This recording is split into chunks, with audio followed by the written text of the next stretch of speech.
Bienvenue sur Ascenseur, le podcast qui te présente tes modèles de réussite. Ascenseur, c'est 3 femmes qui s'unissent pour mettre en lumière des parcours qui inspirent, qui motivent et qui rassemblent. N'est-ce pas, Teg? Exactement, Diary. Nous sommes persuadés qu'on a besoin de repères pour y voir plus clair. Nous sommes aussi persuadés que les récits de vie peuvent être une cause pour révéler notre potentiel. Pas vrai, Awa? Clairement, on partage une vision selon laquelle chaque femme peut créer sa propre réussite. À chaque épisode, nous vous proposerons des parcours de femmes qui ont réussi à leur manière. Bonne écoute! Assalamu alaikum. Bonjour à toutes et bienvenue dans ce nouvel épisode d'Ascenseur. Dites-nous les filles, à quel moment vous avez réalisé que vous étiez différentes? Non, je reformule. À quel moment de vos vies vous avez compris que vous étiez différente des standards de la société et que ça pouvait causer un problème? Notre invitée Oumou a toujours su, sans l'ombre d'un doute, qu'elle était noire. Et pour elle, ce n'est pas un fardeau, c'est un atout de taille. Elle est fière, profondément fière de sa couleur de peau, même si on le sait, être une femme racisée en France, ce n'est pas toujours un chemin facile. Par son parcours inspirant, on découvre que très naturellement, Oumou a toujours voulu soutenir les femmes qui lui ressemblent. Dans cet épisode, nous parlerons d'identité, de racisme et de littérature. Et on vous le dit, vous n'êtes pas au bout de vos surprises. Alors, Oumou, peux-tu me dire qui tu es? Pas solennel tout ça. Donc, Oumou, j'ai 28 ans. Je suis consultante formatrice sur les questions de discrimination et de lutte contre les violences sexistes et sexuelles. Et voilà. Super Ok. intéressant. Et ton quotidien, c'est quoi du coup au niveau de ton métier? Mon quotidien, c'est d'aller former les gens, leur expliquer en fait c'est quoi le racisme, c'est quoi une violence, comment faut arrêter d'être raciste, comment faut arrêter d'être violent. Voilà, c'est un peu ça. J'ai grossi le trait. Et du coup, est-ce que c'était une vocation pour toi? Enfin, c'est parti de quoi? Pourquoi est-ce que tu as décidé de t'orienter vers ça? Bah, c'était pas une vocation, ça m'a un peu j'ai envie de dire, j'ai fait mon chemin et puis c'est arrivé devant moi, donc j'ai saisi l'opportunité. Moi, j'ai fait un master en lutte contre les discriminations, donc c'était logique que je travaille sur les discriminations et puis à la fin de mon master, j'ai travaillé dans une, mairie un peu nulle et donc voilà, franchement, c'est vraiment arrivé à moi, de manière hyper spontanée.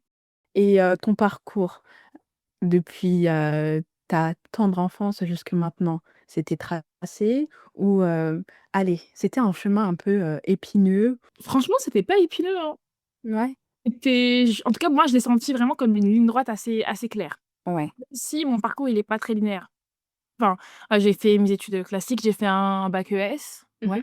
À la fin de mon bac, j'ai fait une licence de droit. Mmh.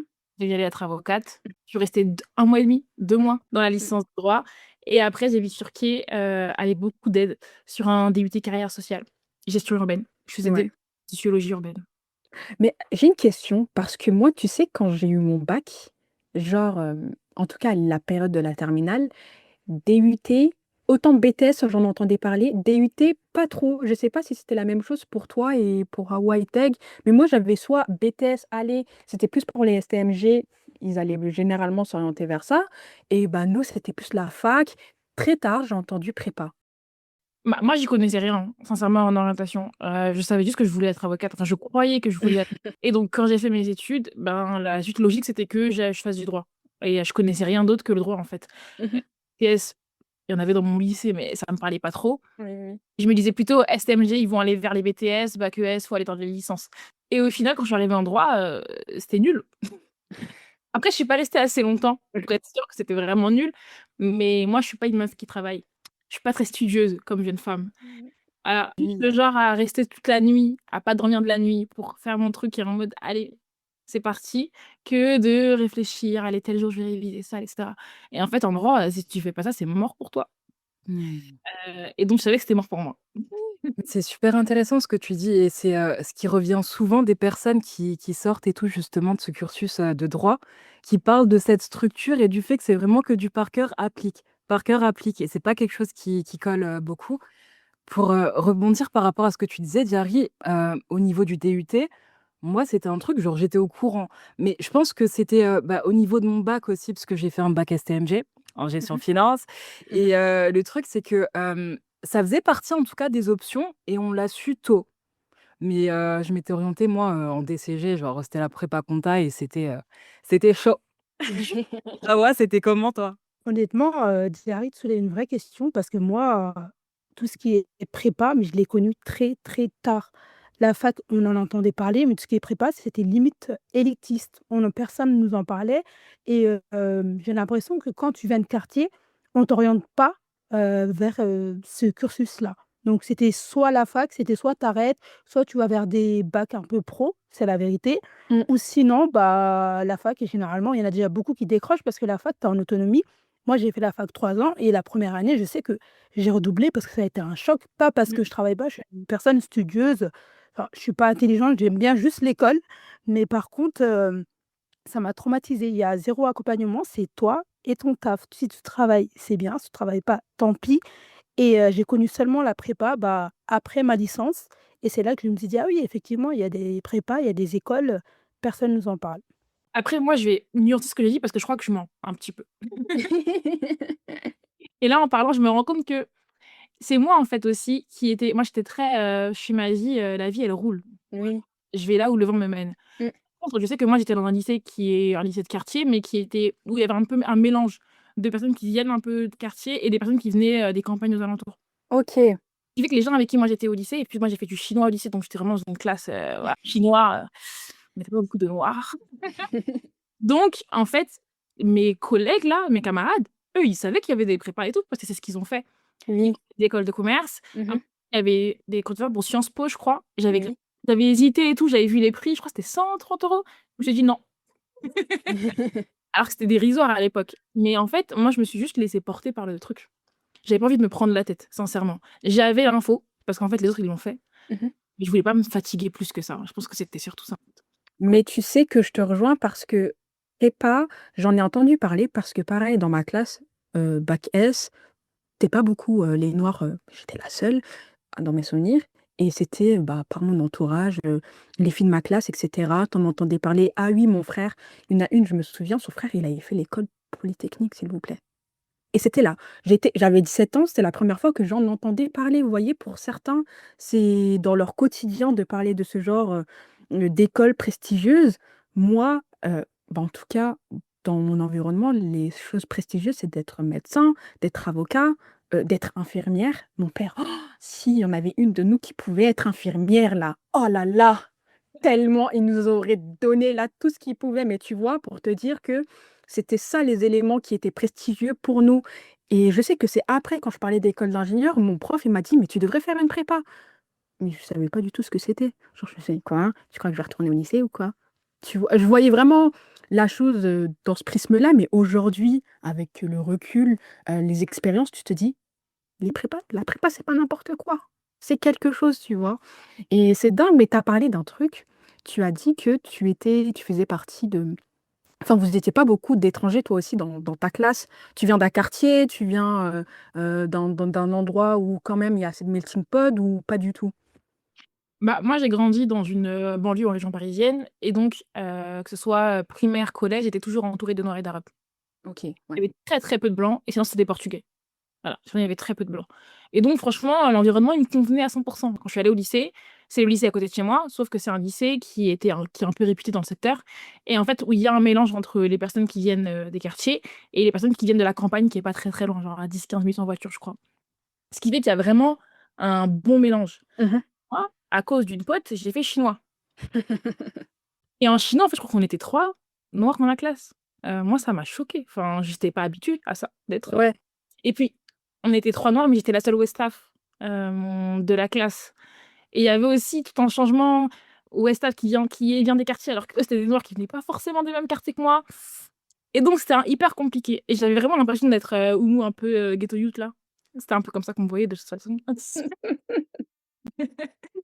C'est vraiment ouf ce que tu dis parce que moi, c'était totalement l'inverse. C'est que pendant mon collège, j'étais la seule noire et quand je dis la seule noire, je tiens vraiment mes mots et c'est justement quand je suis arrivée au lycée que là, genre vraiment, j'ai connu de la diversité et des gens, en fait, qui me ressemblaient. Moi, heureusement, ça a duré qu'un an, hein, le temps de la Ouais. secondaire. En 1re, Oui. terminale, il y a eu un petit mélange et tout, mais sinon je me suis dit: «Mais qu'est-ce que je fais là?» Mais tu sais, je voulais vous poser une question. Est-ce que vous, être noir, vous avez su que vous étiez noir, en tout cas, d'un coup, comme ça, genre on vous a fait comprendre que vous étiez un problème, ou ça s'est fait, genre, par étapes? On t'a fait comprendre que tu étais différente, en tout cas au niveau du standard, c'est pas toi le standard et après, bah, c'est problématique que tu ne sois pas dans notre standard de couleur, de code et cetera. Toi, Oumou, tu l'as vécu, enfin, c'était comment pour toi? Moi, j'ai toujours su que j'étais noire, enfin, j'ai jamais eu de problème avec ma couleur de peau. Enfin, Mmh. j'ai grandi avec des noirs, je savais que j'étais noire et je Mmh. savais que j'étais pas comme les gens qui étaient à la télé, en fait. Enfin, je savais déjà, pour moi, il y avait un vrai fossé entre moi et eux, déjà, dès le départ. Mais j'étais contente d'être noire, hein, moi, j'étais fière. Moi, j'étais vraiment en mode la petite fille en mode: «Si tu es pas noire, ma belle, tu rates, Mmh, mmh, mmh, mmh, mmh. tu rates quelque chose». Par contre, il y a des strates après entre, je suis noire, je suis dark skin et je suis un peu plus light skin. Là où moi j'avais un problème, parce que je me sentais trop noire. Voilà, je me sentais trop noire, trop foncée et cetera.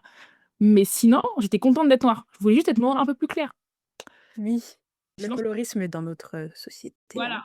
Et j'ai été confrontée au racisme simplement dans les phrases que les gens, ils disaient, avec la télé, avec, en découvrant en lisant des livres et cetera et cetera. Mais au quotidien, en tout cas quand j'étais jeune, je le vivais pas. En tout cas, j'avais pas l'impression de le vivre. OK. Moi, j'étais bien dans ma petite sphère, entourée de mes amis, entourée de ma famille et ça roulait pour moi, c'était cool. Tu pas l'impression de le vivre. Est-ce que vous avez retenu la même phrase que moi, les filles?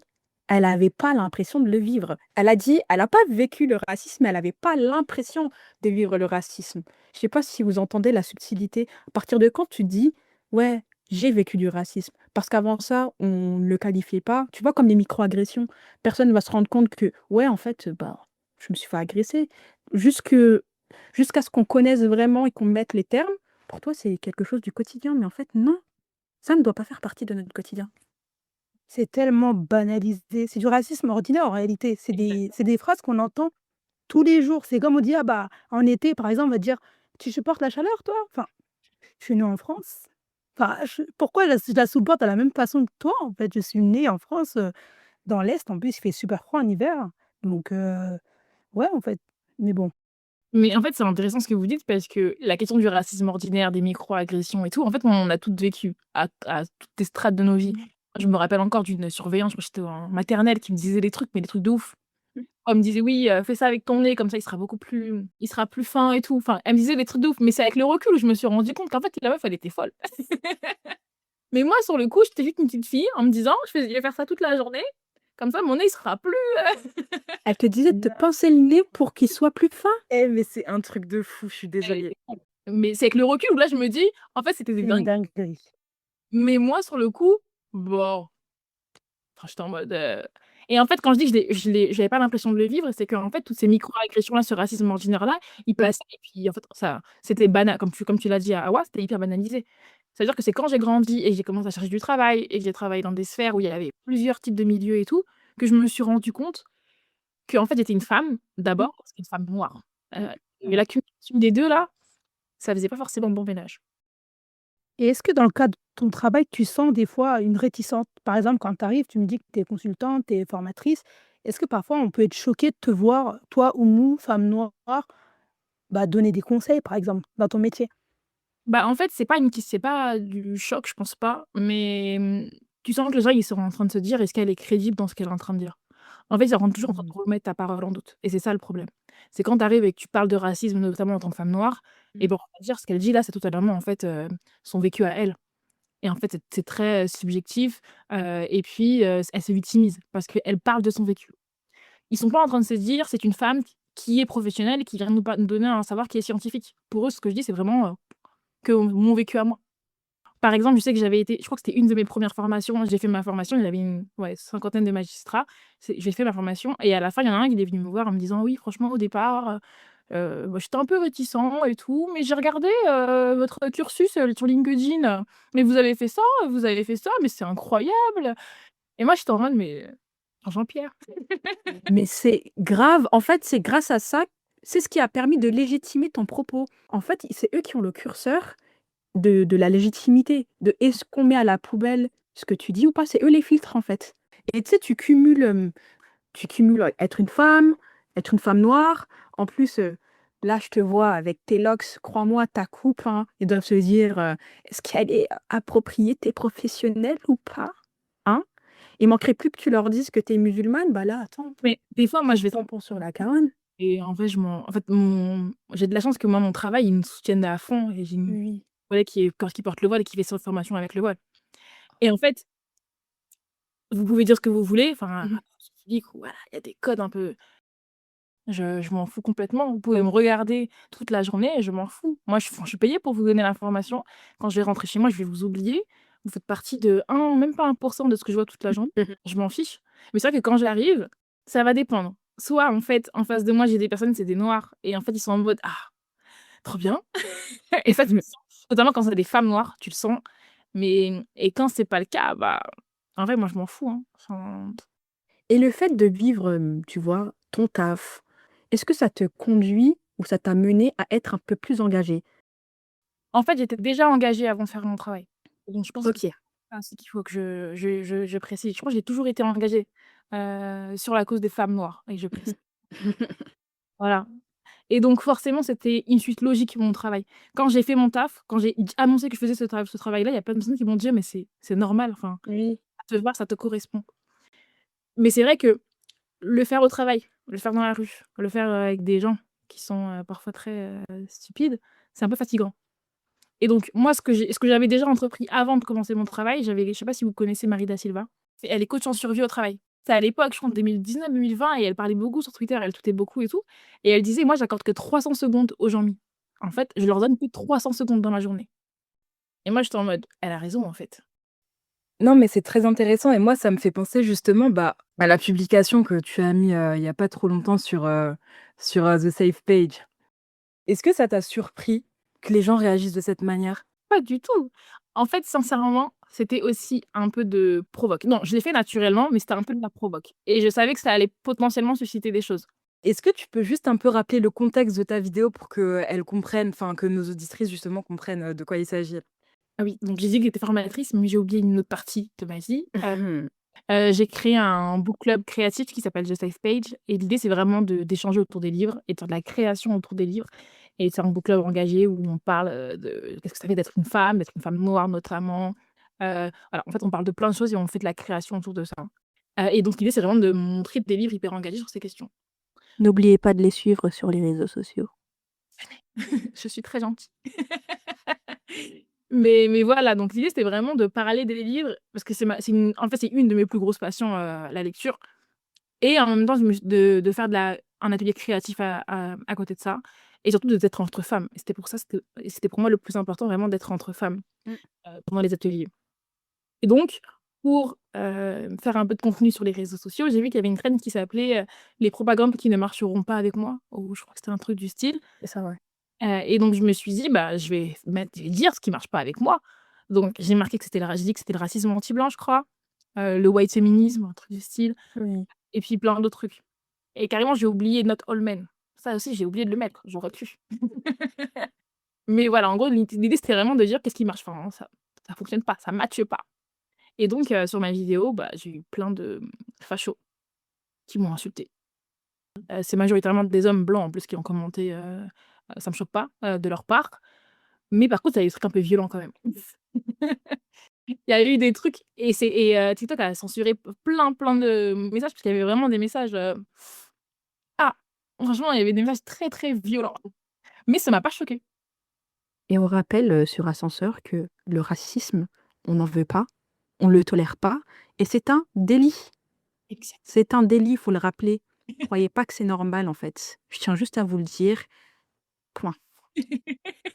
Merci, Jack. Ouais. Mais par contre, première chose que je me suis dit quand j'ai vu leur message, sincèrement, je me suis dit: «Il faut absolument que je capitalise dessus. Heu, Il faut absolument que je tourne ça en ma faveur» et donc c'est pour ça qu'après j'ai fait une vidéo en proposant des livres un peu sur le racisme anti-blanc, pas forcément pour l'éduquer parce que j'en ai rien à faire de l'éduquer, en me disant: «Il y a des gens qui vont lire des livres, qui vont voir ma vidéo et qui vont s'abonner à ma page» et ça a marché. mmh, au final, hein. Et est-ce que tu peux nous donner des conseils justement? Genre quelles sont les réactions? Et là, je parle vraiment en termes de Oumou la professionnelle et Oumou au niveau perso. Qu'est-ce que tu nous donnes comme conseil pour justement répondre au racisme quand il est devant nous? On fait quoi? C'est une grosse question. C'est une grosse question. Oumou, la professionnelle, et Oumou, elle vous répondra, hein: «Moi, je suis pas là pour les éduquer, donc faut pas perdre de temps avec des personnes qui comprendront pas». Parce que quand même, rappelons-le, c'est un peu triste, il y a un homme, un Tunisien, qui s'est fait tuer Exact. par son voisin, un raciste. Il s'est fait tuer et en fait, les discriminations, elles tuent. C'est pas, quelque chose, ouais, c'est une opinion, on non, non, non, c'est pas une opinion, en fait. À quel moment c'est une opinion d'être en de discriminer quelqu'un? À quelle heure, s'il vous plaît? Alors on vous dit que l'islamophobie n'existe pas, que le racisme, c'est une opinion, ça vous tue. Ça vous tue et on a des exemples, mais en même pas 2 mois là, je vous en cite. Après, là où tu as raison, c'est de se dire: «On vit du racisme», et le problème, c'est quoi? C'est qu'en fait, on vit aussi en France. Je pense qu'il faut être aussi très honnête. Quand on a des politiques là, qui, sortent des phrases du style: «À bas le voile» ou encore d'autres trucs, comment quand vous voyez que des politiques qui en fait prônent des choses qui sont en fait des actes islamophobes, des actes racistes, et qu'en fait eux-mêmes ils font, que les Français forcément ils vont suivre en fait, et c'est leur parole elle est totalement, libre. Leurs actes en fait on s'en fiche. Quand on regarde la question des crimes racistes, je crois qu'il y a même pas, 2 des crimes racistes qui sont perçus comme étant qui sont, où on dit que c'est raciste, aux yeux de la loi. Il y a pas longtemps, il y a un mec qui a été on lui a roulé dessus, je crois, je sais plus comment il s'appelle exactement, et en fait, c'est parce que c'est un arabe, et en fait, il est décédé, et la justice elle a dit: «Non, c'est pas un crime raciste». Pourtant, le mec, il a reçu plein de menaces racistes de la part du mec, enfin, des textos, et cetera, et la loi, elle dit: «Non, c'est pas du racisme».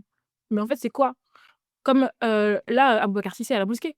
Non, c'est pas un crime islamophobe, mais c'est quoi, en fait, si c'est pas un crime islamophobe? Il est important de rappeler que là où on vit, en fait, ça sert à rien de faire, le singe qui ne voit rien, qui n'entend rien et qui ne parle pas. C'est important qu'on parle, qu'on se sensibilise et qu'on s'éduque au-delà de ça. C'est de l'éducation et l'éducation, comme tu disais, Oumou, c'est vrai, hein, parfois quand tu es face à des personnes qui, justifient des comportements, bah, discriminatoires, tu as pas le temps de les éduquer. Mais en fait, nous, éduque il faut qu'on s'éduque pour pouvoir, en fait, se rendre compte que dans des situations, c'est pas nous qui sommes fautifs. Parce qu'en fait, on nous renvoie la balle. On va dire: «Mais c'est ta faute. Ah mais oui, ah mais non, mais enfin, tu sûr que c'est parce que tu étais noir? Tu sûr parce que, oh, tu es un peu agressif». Vous voyez? On va nous renvoyer parce que vous êtes agressif, parce que vous êtes ceci. Et tu sais, ça me fait penser aux livres parce que tu as The Safe Page et je trouve que les livres, c'est une bonne ouverture, bah, pour l'éducation, mais aussi l'ouverture d'esprit. Même si le livre, L'autre fille noire, c'est un livre américain, c'est vrai qu'il y a beaucoup de concepts au niveau de l'identité. C'est beaucoup les Américains qui ont développé ce sujet-là parce qu'ils le vivent, bien. Enfin, en tout cas, le communautarisme n'est pas un «problème» entre guillemets pour eux. Mais en tout cas, tu vois, elle parlait beaucoup de, tu vois, Black Angry Woman. C'est plus chez eux que tu as entendu parler de ce phénomène-là. On va pas te pointer parce que tu es noir, non, parce que ton caractère. Et ça me fait penser à ce que madame Ambition disait et tu sais, parfois même ton ambition va se traduire par de l'agressivité parce que tu es ambitieuse et tu es performante et bah, ta performance et bah, elle peut faire peur. Pas juste parce que tu es une femme, pas parce que juste, tu es un employé en tant que tel, non. Tu es une femme, tu es noire, tu es musulmane, oh mince, elle est plus à sa place. Sa place là, elle prend trop de place. Moi, ce qui me gêne, encore une fois, c'est le fait que ça soit trop institutionnalisé. En fait, le racisme, il est vraiment là dès qu'on tourne la tête et moi, c'est vraiment là où ça me pose un problème. Je pense qu'au-delà de l'éducation, ce qu'il faudrait qu'on apprenne vraiment à faire, c'est réagir à ça. D'où ma question et tout avant à Oumou et tout à ce sujet-là. Comment tu fais pour réagir? Parce que Mmh. quand tu ne dis rien, bah, tu te fais lyncher. Quand tu en dis trop, on te dit: «Bah, pourquoi t'en dis trop?» Donc en fait, à quel moment est-ce que tu trouves le juste milieu, tu vois? Et malheureusement, ce que je vois aussi, c'est que, bah, en fait, les plus jeunes d'entre nous, vous me direz, hein, ce que vous en pensez, mais j'ai l'impression que c'est les plus jeunes et tout qui sont encore plus, comment dire? Confrontés et tout à ce racisme direct. Moi, je pense qu'il y a la question de l'âge qui joue beaucoup, et que ce soit des femmes aussi. Et ça, on le voit bien, notamment sur la question des agressions envers les islamophobes. C'est majoritairement les femmes qui subissent ces agressions-là. On se dit qu'en fait, elles sont plus vulnérables. Et donc, s'il y a ça, il y a forcément l'âge qui va rentrer en compte. Quand tu es une femme et que si tu fais beaucoup plus mûr, etc., ils auront moins l'envie, moins l'occasion de venir t'attaquer. Alors, quand tu es une jeune fille, c'est beaucoup plus facile pour eux. Et c'est pareil, quand tu es un homme et que tu as une barbe et tu portes ton camis, on te dit pas grand-chose, on passe devant toi, on a un peu peur. Mais quand tu es une fille qui porte le voile, on se dit qu'on peut très bien te tirer ton voile, et c'est totalement normal. Mais voilà, en tout cas, sur la réaction, je pense qu'il y a pas de bonne réponse. Je pense que la réponse, elle dépend vraiment, en fait, de chacun et de chacune. Moi, je dirais, en tout cas, comme première base de réponse, c'est on n'est pas là pour éduquer les gens, on n'est pas là pour se fatiguer avec des gens qui comprendront pas et qui comprendront jamais, en fait. Heu et donc parfois, mieux vaut, passer à autre chose. Par contre, parfois aussi, c'est bien d'aller taper là où on peut aller taper. Il y a des lois aujourd'hui en France sur la question du racisme, c'est un délit comme tu l'as dit tout à l'heure, Diary. Mmh. Donc si on peut, en fait, autant aller suivre ce qu'eux ils font. Parce qu'eux, ils se gênent pas pour aller déposer plainte. Mais nous, ça, on a un peu ça, nous, on le fait pas. Il y a aussi des recours juridiques. Après, des fois, la loi, bon, on la connaît très bien. Et pour revenir, sur le sujet des lectures, toi, tes lectures, est-ce qu'elles reflètent une partie de toi? Tu vois, ton club de lecture, c'est une manière aussi pour toi de mettre en avant ton engagement? Bah, moi, à la base, la lecture, c'est vraiment un moyen pour de m'évader. Moi, j'ai toujours lu depuis que je suis petite, pardon, et c'était vraiment un moyen pour moi de penser à autre chose, de voir autre chose, de sortir un peu de mon quotidien. Et donc mes lectures, elles me ressemblent et en fait, elles m'ont façonnée en tant que jeune femme. Elles m'ont appris plein de choses, mais quand moi j'ai monté mon club de lecture, j'avais pas d'ambition, d'avoir un club de lecture qui était engagé à 100. J'avais pas d'ambition, de parler, de racisme ou de plein de choses.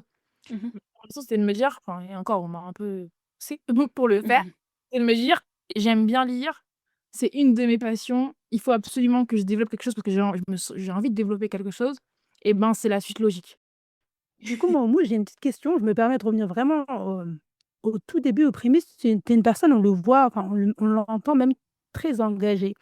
Et ça, tu l'as dit depuis toute petite. Est-ce que enfin, il y a un déclencheur à ça ou tu as vraiment été toujours engagée?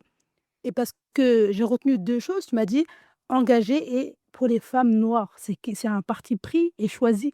Mais d'où te vient cet engagement depuis toute petite? Qu'est-ce que tu as vu ou pas autour de toi qui a fait que tu t'es dit: «Moi, je m'engage»? Non, mais en fait, je pense que j'ai vu les gens autour de moi surtout. Moi, j'ai grandi dans une famille, nombreuse, très nombreuse, famille polygame. Je suis la dernière fille de mon père, donc voilà, je suis la dernière enfant, en fait, de mon père et donc j'ai observé des choses. J'ai observé des comportements que moi je comprenais pas, ou des absences de comportement que je comprenais pas. Des hiérarchies dans un couple, dans un foyer que j'étais en mode: «Mais pourquoi moi je dois faire ça et pas mon frère?» par exemple.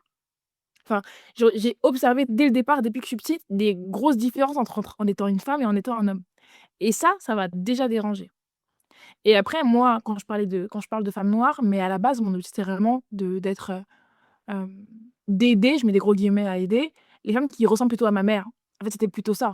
C'était de me dire: «Il y a des femmes qui ont souffert dans leur vie, elles ont vécu plein de choses et après elles sont confrontées à des boulots qui sont, enfin, qui sont fatigants, qui sont, pas, rémunérateurs et cetera et donc c'est ces personnes-là, moi, qui m'intéressaient à la base et après quand tu vois ces personnes-là, il y a tout un globe, hein, en tout cas tout se dresse autour mais j'ai toujours été engagée mais c'était logique pour moi.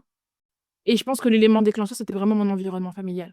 Mes amis autour de moi, de voir des femmes qui se débrouillaient toutes seules et qui arrivaient à se débrouiller toutes seules. Et moi, je sais pas, tu sais, quand toi tu dis, tu vécu qu'avec des noirs, tu as toujours su que tu as été noire, mais moi aussi, tu sais, je sais, avec Hawa, on a grandi tout ensemble et cetera, on n'était qu'avec, des noirs, mais même quand j'étais en primaire, tu vois, même s'il y avait des blancs, des arabes, des turcs, pour moi, c'était des gens comme moi. Dans le sens où je mettais pas le mot sur: «Je suis noire».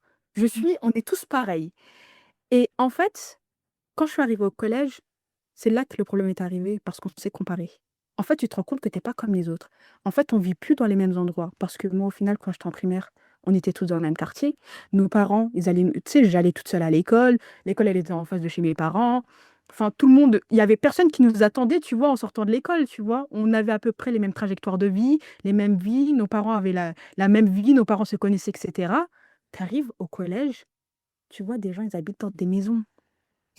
Tu vois des sacs Espac, tu vois? Et tu te compares. Moi, je sais que quand j'étais en primaire, ça me dérangeait pas de courir avec des Atemi. Quand tu arrives au collège, on te fait comprendre que ouais, Atemi, mais MDR, tu vois? Et bah, tu comprends. Tu comprends, tu commences à avoir des notions de classe sociale, tu commences à te manger du racisme. Parce que moi, je me souviens qu'à, genre 6e, 5e, il y avait un gars de ma classe, il m'avait dit: «Oui, de toute façon, vous les noirs, vous faites des enfants que pour la CAF». Je suis rentrée chez moi et je me souviens, je disais à ma grande sœur, j'ai fait: «Mais c'est vrai que» tu vois, on nous a dit ça, c'est vrai. Parce que tu sais, ça m'a heurtée et tu sais, tu le comprends tout le collège. Bah, en fait, tu captes que tu es noire, que il y a des autres gens, on vit pas tous la même vie. Et moi, parce que moi, avant d'arriver au collège, je pensais que j'étais Crésus, hein. J'avais pas de problème, je mangeais à ma faim, je voulais quelque chose, je l'avais devant moi, tu vois? En fait, à partir du moment où je me suis comparée, que j'ai vu qu'il y avait des gens, bah, qui vivaient pas la même vie que moi, et ben, j'ai commencé à me dire: «OK, there is a problem», tu vois? Et tu vois, ça veut dire que quand j'entends Teg et quand j'entends toi, moi je me dis: j'ai pas la vie là, je l'ai pas vécue comme ça», tu vois? Mais après, c'est intéressant ce que tu dis, parce que tu parles de classe sociale. Moi, la question de la classe, elle était plus importante pour moi que la question de la race à l'époque. Heu, Quand j'étais jeune, pareil que toi, je pensais qu'on était grave riches. Dans ma tête, waouh! Je disais à tout: «Ma mère, elle gagne 1 000 € par jour et tout». Enfin, je croyais. Je sais pas, moi, je croyais qu'on était riches parce que comme tu le dis, moi, je mangeais bien, je dormais bien, j'avais ce que je voulais, donc j'avais aucun problème. Maintenant, je comparais beaucoup la question des maisons et comme tu l'as dit, moi, j'habitais en quartier, j'avais une copine qui habitait dans un pavillon. Pour moi, elle était riche de ouf parce qu'elle habitait dans un pavillon. Mais la question de la race, elle était très importante et pas forcément celle de la race. Et après les 2 ils se sont juste apposés. Et quand je suis arrivée au lycée, que j'ai vu des personnes qui étaient des personnes noires, on ne venait pas du tout de la même classe sociale, c'est là aussi où tu te remets aussi en question. Voilà, par exemple, moi, je sais qu'on a fait il y avait un séjour en Chine quand j'étais en seconde, parce que j'étais en classe de chinois. Moi, j'ai même pas réfléchi une seconde à demander à ma mère. Enfin, ça m'est même pas traversé l'esprit d'y aller. Je crois que c'était 1 200 €, un truc comme ça, mais c'était pas hyper cher. Mais 1 200 €, enfin, à l'époque, alors que tout le monde est parti, tu vois? Et moi, j'étais vraiment en mode, bah, je vois bien que c'est pas mon monde, c'est pas mon monde et donc c'est aussi pour ça que j'avais envie de m'en extraire un petit peu, je pense. L'expérience que j'ai eue et tout de mon côté, c'est qu'au niveau de la classe, comme tu l'as dit Diary et tout, genre à l'école, moi c'est plutôt à l'école primaire. Genre il y avait des petits signes, mais vraiment des choses très subtiles et tout, mais je le ressentais pas plus que ça. Les goûters par exemple, le fait de pas avoir, de «marque» entre guillemets, bref, moi nous on était dans les Lidl, genre en fait, on était dans C'est ça et tout. tout, trop mais de ouf! Oh mais ça, hein, je me suis tuée, hein. Mais après, je trouve que je le ressentais pas plus que ça. C'est plus, à partir du moment où j'ai déménagé et tout en Alsace, où je me suis retrouvée, dans un village, genre vraiment alsacien, en étant la première famille de noirs dans la ville, là par contre, ça a été un énorme choc pour moi. Parce que avant ça, je ne ressentais pas qu'il y avait un «problème» entre guillemets. Je me souviens que j'arrive et tout, dans cette ville et tout à cette époque-là. On rentre à l'école avec ma petite sœur. Sur le chemin, on nous poursuit avec des chiens et je ne rigole même pas. Genre vraiment, c'était un truc de malade, c'était hyper traumatisant au point où vraiment, ma sœur et tout, je me souviens elle avait vraiment peur et tout d'y aller, quoi, Mmh. et on était vraiment seuls contre tous parce qu'il n'y avait absolument personne qui allait «nous protéger» entre guillemets et au-delà de ça, en fait, ça crée une crainte même au niveau de la famille. C'est que, mon père, par exemple, Allah yarhamou, il voulait pas trop que je rentre dans la bagarre parce qu'il me disait: «Mais on n'est pas chez nous. On n'est pas chez nous, donc vous dites rien», et ça, c'est un truc, hein, qui m'a tellement marquée. Non, les filles, ça, c'est pour me tuer, pardon. Et après, tu vois, c'est hyper, différent la vie qu'on a menée nous toutes. Heu et surtout toi, en fait, quand tu as grandi qu'avec des personnes qui étaient pas comme toi autour de toi, forcément ton développement, il est totalement différent du mien. Et forcément, en fait, quand toi tu arrives, en étant plus grande et plus jeune, il y a enfin plus vieille pardon, avec plus d'expérience, forcément c'est sûr que tu tolères moins que moi je peux tolérer. Et donc on a vraiment un prisme qui est totalement différent. Et donc les gens qui ont grandi comme toi là, je sais pas comment vous avez fait, mais bravo! Non. Et ça, on a trop tendance à l'oublier, tu vois? Le fait que chacun ne tolère pas, enfin, on tolère pas tous la même chose et des fois, les gens vont dire: «Oh, c'est bon, c'est rien», mais ce qui n'est rien pour toi est beaucoup pour l'autre personne et c'est important de le rappeler, tu vois? De ne pas minimiser ce que l'autre personne peut ressentir parce que tu n'es pas dans son cœur, tu n'es pas dans sa tête et voilà quoi. Alors Oumou, quelles sont, les personnes qui t'inspirent? Est-ce que autour de toi, déjà, il y a des personnes qui t'inspirent? Est-ce que tu as des modèles, des références? Déjà, ce qui m'intéresserait étant plus jeune, ça peut être intéressant de faire ce parallèle, est-ce qu'il y a des personnes qui t'ont inspiré et aujourd'hui, quel est ton regard sur ça? Plus jeune, j'avais une personne qui m'inspirait quand j'étais jeune, parce qu'en fait j'avais lu un livre sur elle regardé un film sur elle également, c'est Waris Dirie. Je sais pas pourquoi elle m'inspirait, mais elle m'inspirait de fou. Chaque exposé, que ce soit en primaire, non plutôt au collège, lycée, à la fac, mon exposé c'était Waris Dirie. Et carrément je disais: «Ouais, j'ai fait ma fille Waris». Tout le monde m'a dit: «Non, d'enfant donc why not, hein?» Mais c'était elle qui m'inspirait quand j'étais jeune. Et c'est aussi, j'allais dire pour elle, non pas forcément pour elle, mais par les lectures que j'ai lues d'elle que j'ai commencé à lire. Aussi parce que je pense qu'il y avait 2 choses. Il y avait la question des mutilations qu'elle avait vécues, comment elle s'en était sortie et la question après de la mode, et cetera et cetera. Donc c'était un peu un schmilblick de plein de trucs que moi je voulais, je pense, dans ma vie aussi, enfin je sais pas. Hyper intéressant. Et aujourd'hui, c'est Et c'est c'est aujourd'hui, plutôt ton entourage ou bah, aujourd'hui, je vais dire que je vais répondre la réponse classique, hein. Je vais dire ma mère, c'est ma mère qui m'inspire, parce qu'elle a fait des choix incroyables dans sa vie, que je sais même pas si moi je pourrais, refaire encore aujourd'hui. Voilà, elle a bataillé avec comme elle pouvait. Tout à l'heure, on parlait de la question, de l'argent, je m'en suis rendu compte, pas rendu compte. Moi, je m'en ai rendais pas compte parce que ma mère, elle a tout fait pour qu'on soit comme les autres, en fait, avec mes sœurs. Que ce soit Mmh. au niveau des vêtements et cetera. Elle essayait au maximum qu'on soit comme les autres, et qu'on ait ce qu'on veut et donc même si c'était pas le cas tout le temps, ça compensait un petit peu donc ma mère, voilà la réponse un peu classique. C'est hyper intéressant et de façon générale, toi, comment tu t'inspires? Est-ce que tu prends un petit peu des gens, tu mélanges ou tu peux te dire: «Ah bah, voilà, telle personne, elle est très inspirante, mais voilà, sur ce point-là et puis, je m'arrête là», donc En fait, moi, je vais dire que vraiment ça va être un mélange de plein de personnes. Par exemple, si on prend Assa Traoré, je dirais elle est inspirante parce pour le combat qu'elle mène, tu vois? Si on prend Rokhaya Diallo, il y a des parties dans ce qu'elle fait qui m'inspirent moi aussi. Mais il y a personne j'ai pas une personne où je me dis: «Je veux être comme elle». En fait, je suis juste moi et j'aimerais bien prendre quelques parties, parfois, de telle ou telle personne. Voilà et puis là, je parle de personnes qui sont connues, mais ça peut très bien être, en fait, des amis aussi. J'ai des amis qui m'inspirent de fou, qui font des trucs incroyables. Enfin et elle aussi, elle m'inspire, tu vois? Quand je vois comment elle se débrouille dans leur rôle de mère, comment elles arrivent à tout gérer au niveau du business et tout, moi, je suis en mode: «Bah, j'aimerais bien faire pareil» et elles aussi, en fait, elles sont inspirantes pour moi. ouais, c'est ça, tu vas piocher, tu vas chercher, tu regardes et puis, de toute façon, en réalité, je pense qu'on se compare pas, on va vraiment voir, ce qui nous intéresse et puis, voilà, hein, c'est comme tout le monde, hein. Ouais. Et pour terminer, la fameuse question, notre dernière question, la question signature, l'ADN de ce podcast. Pour toi, Oumou, aujourd'hui, en 2025, c'est quoi la réussite? Et c'est intéressant que tu me dises pour toi, Oumou, c'est quoi la réussite? Parce que je pense qu'il y a différentes définitions, et je pense que la réussite, elle est vraiment propre à chacun et à chacune. Et je pense que c'est important de le préciser. Moi, ma réussite à moi, je dirais vraiment pour moi, Oumou, c'est d'être épanouie dans ma vie, c'est d'être heureuse dans ma vie et c'est ça la réussite. C'est de me dire que je suis alignée avec mes valeurs et avec ce que je fais, et que je fais quelque chose qui a du sens. Voilà, pour moi, mon travail, il a du sens, pour moi, mon book club, il a du sens, pour moi, enfin, tout ce que j'entreprends dans ma vie, faut que ça ait du sens. Et c'est là où je pense que j'ai réussi. Maintenant, on a chacune, je dirais même, des définitions qui sont totalement différentes.